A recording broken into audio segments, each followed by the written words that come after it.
Republican Representative Lauren Bobert has been hit with a complaint filed against her by the group End Citizens United, filed with the Federal Election Commission, alleging that Boebert, in her 2022 reelection race, illegally spent $60,000 out of her personal Leadership Political Action Committee.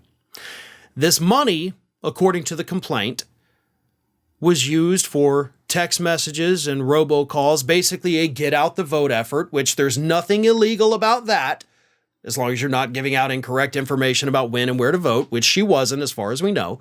So spending money to do that kind of thing is not illegal.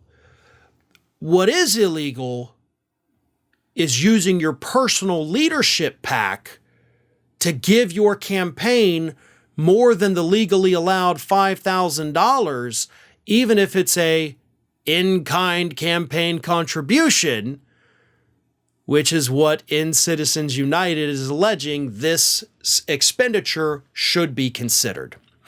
Under federal law, a personal leadership PAC is basically the same as your own money to a degree. End Citizens United is saying that Lauren Bobert, they all run together at this point.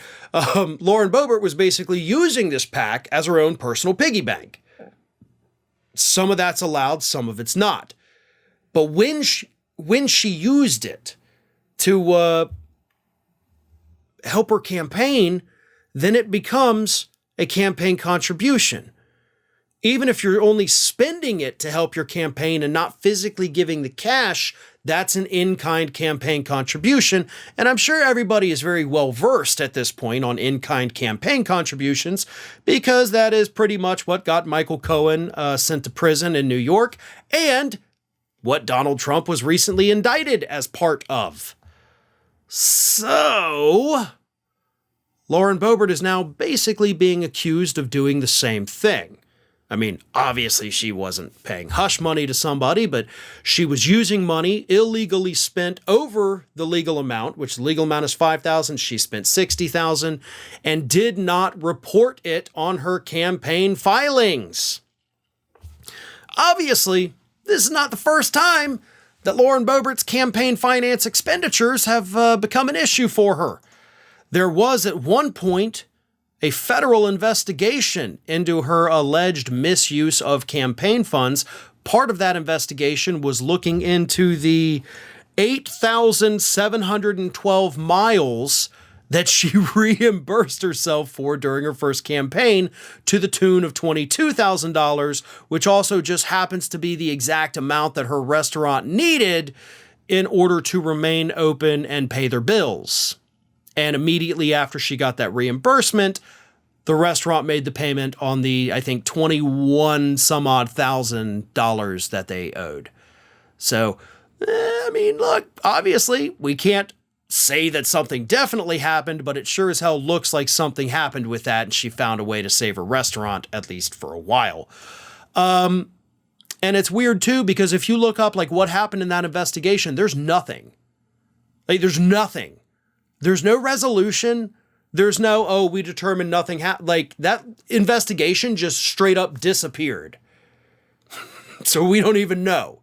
So part of me wants to think that, okay, based on what's happening to Trump in New York, obviously authorities are kind of maybe going to crack down on the in-kind campaign contributions, because it is technically illegal. But then again, you look at Boebert's history and it's like, well, the feds have investigated this before and then just stopped. So the chances, I think, of her actually being held accountable for this, if what End Citizens United is alleging is true, chances of her being held accountable, unfortunately, I'm going to have to go with slim to none at this point. Hopefully I'm wrong, but Boebert's own history with campaign finance tells me I'm probably right. Hey everyone, this is Aspen.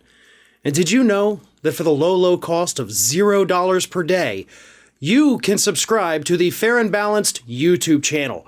We also encourage you to like, comment, and share, but again, click that subscribe button and help Aspen not be so grumpy.